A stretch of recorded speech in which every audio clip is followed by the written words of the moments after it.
Hi everyone, and welcome to a very spooky episode of Better Mankind. Now, if you don't believe in ghosts or the paranormal, that's quite okay. It's very difficult to believe in something you've never actually experienced for yourself. But for those of you out there who have had some type of a ghostly encounter, then for you it'd be very difficult to convince you otherwise. I myself lived in a place many years ago that I believe to have been very haunted, and I've always been interested in the supernatural and the paranormal, and I love horror movies, so I decided to do this video on the top 5 most haunted houses in the world.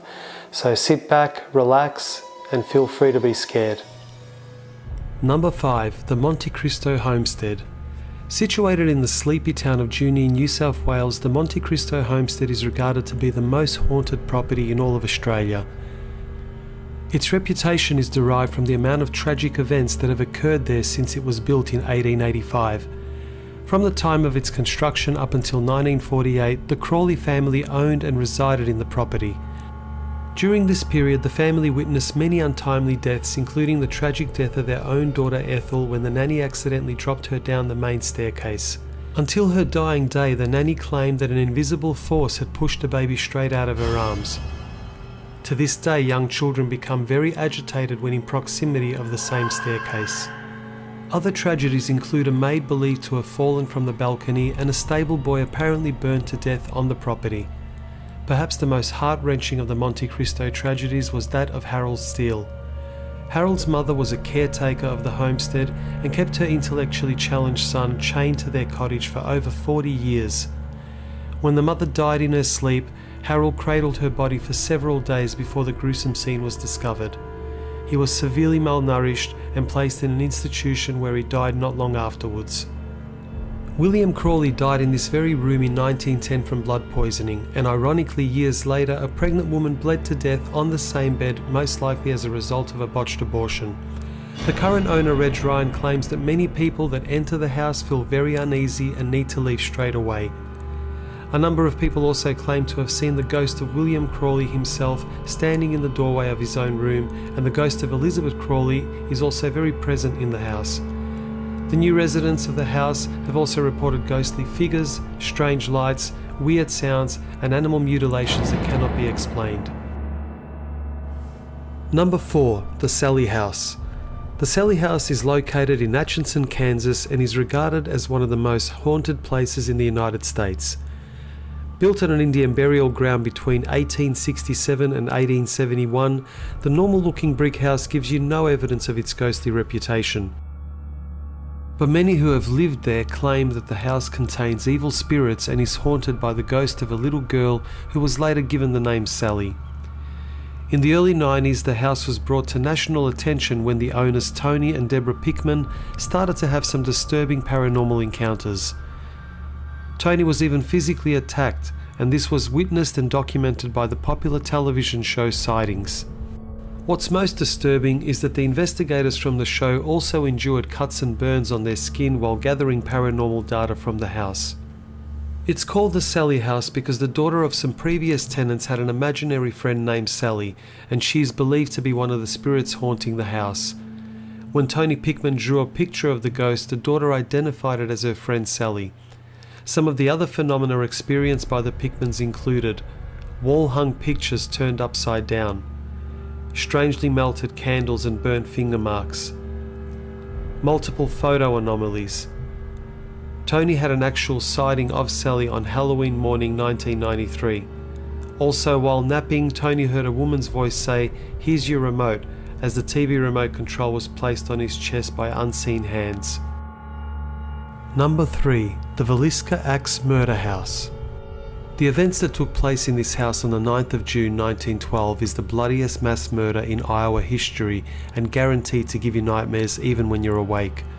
The 6 members of the Moore family and 2 other children sleeping over that night were found bludgeoned to death in the Moore residence. All 8 victims, including 6 children, had severe head wounds from an axe. The blade had split the father's head, while the rest of the occupants had their skulls crushed by the blunt end of the axe. The murders caused a national sensation, and while many suspects were questioned and even tried, they were later acquitted, and this mass murder remains unsolved to this day. Some say Mr. Moore's business rival had hired a thug to carry out the murders, while others suspected the weird travelling preacher Reverend Kelly, which incidentally boarded a train on the morning the bodies were discovered.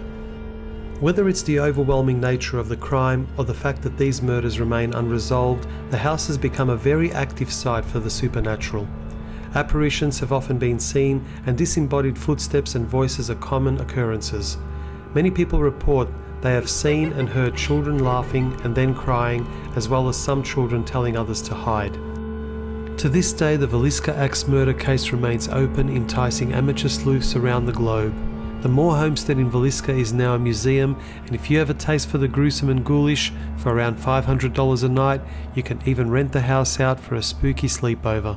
Number 2. The Ancient Ram Inn. Built in 1145, the Ancient Ram Inn is situated in the village of Watton-under-Edge, Gloucestershire, United Kingdom. The land on which the property was built is on the intersection of two ley lines. These are places which people believe to have high spiritual energy. When you use a map, you can trace the ley lines all the way through to the centre of Stonehenge. According to legend, Stonehenge has energy that travels through the ley lines to feed the paranormal power found in the Ancient Ram Inn. If that wasn't bad enough, the property was also built on an ancient pagan burial ground which resided in this location over 5,000 years ago. It is also believed to be the scene of child sacrifices and devil worship. Some of the many entities that have been reported to haunt the cottage are that of a young girl called Rosie, a high priestess, and even a male sex demon known as an incubus. A popular legend surrounding the Ancient Ram Inn is that of a witch that was burned at the stake. This event reportedly occurred in the 1500s. A lot of people believe that the woman's spirit still haunts one of the rooms of the house to this day.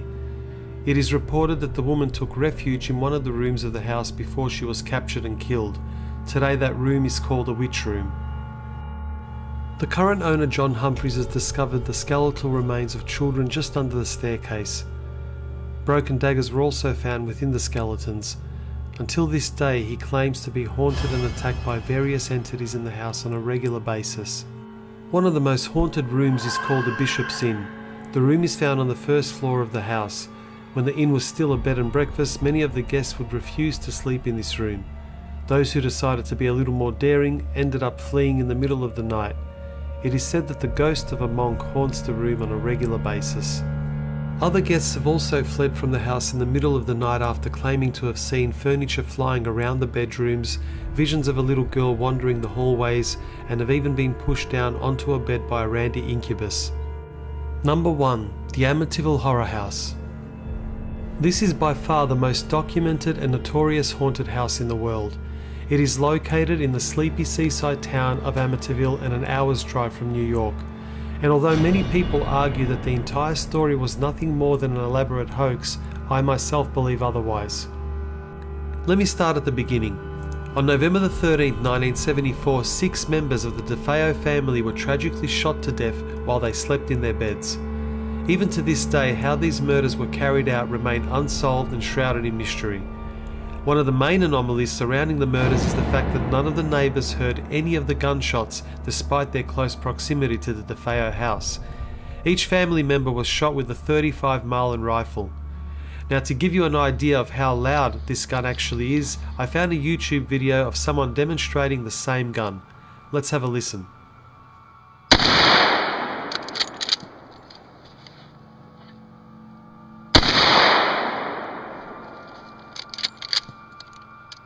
You can clearly hear how loud a gun like this would be in a quiet suburban neighbourhood.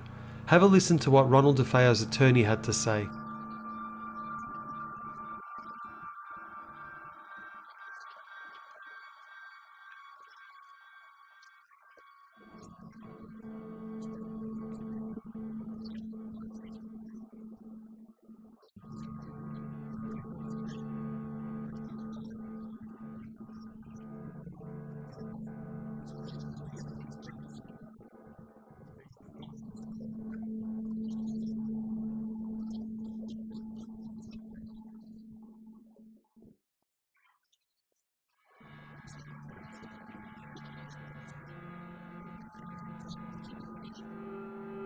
Now, the authorities initially thought that the bodies had all been moved from their original spots. but the autopsy reports showed that they were all in the original places where they were shot. Furthermore, toxicology reports found that there were no drugs in any of the victims.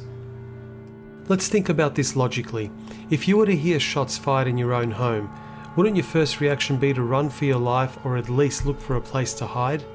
Not one single victim moved from their bed, and in my opinion, the only explanation for this is that much darker forces were at play on that cold winter's night.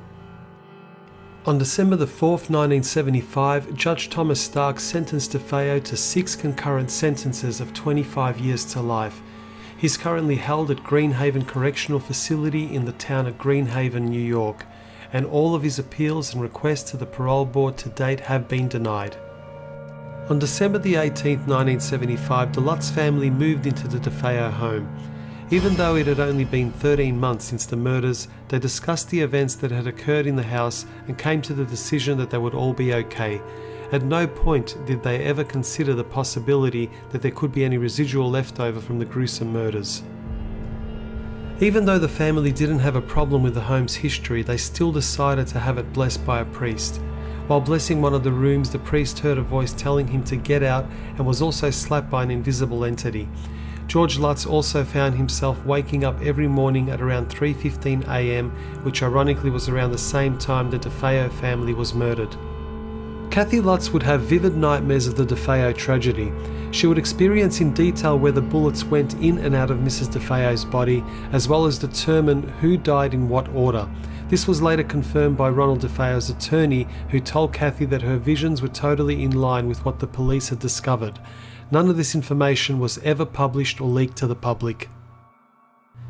George Lutz constantly felt sick inside the house and lost a considerable amount of weight.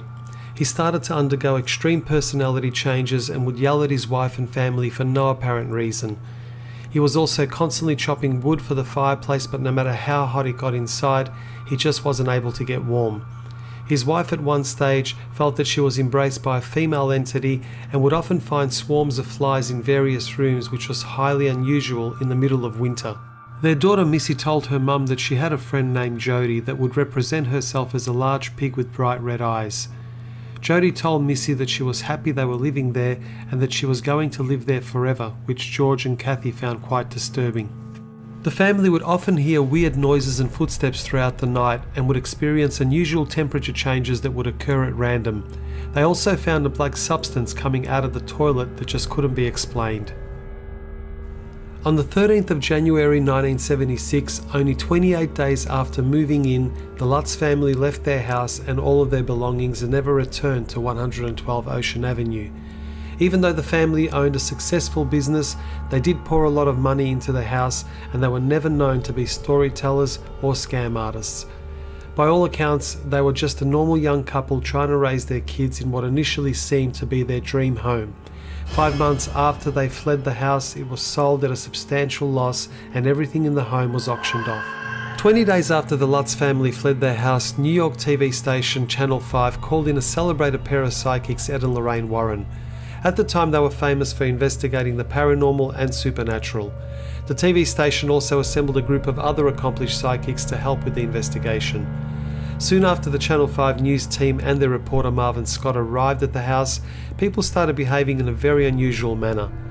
While on the second floor, one of the cameramen started clutching his chest and started to experience stabbing chest pains. When the psychics approached the second floor, they could all feel the bad remnants of the murders and an overwhelming sense of sadness.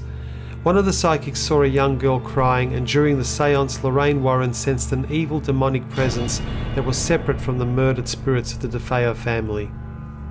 Now, even though nothing happened for the TV cameras, one of the images taken that night would, in my opinion, send a chill down the back of even the most hardened skeptic.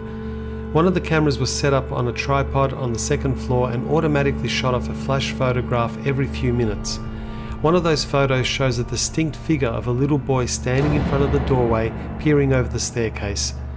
There were no children in the house that night, and what makes this photo even creepier is the uncanny resemblance to one of the DeFeo children.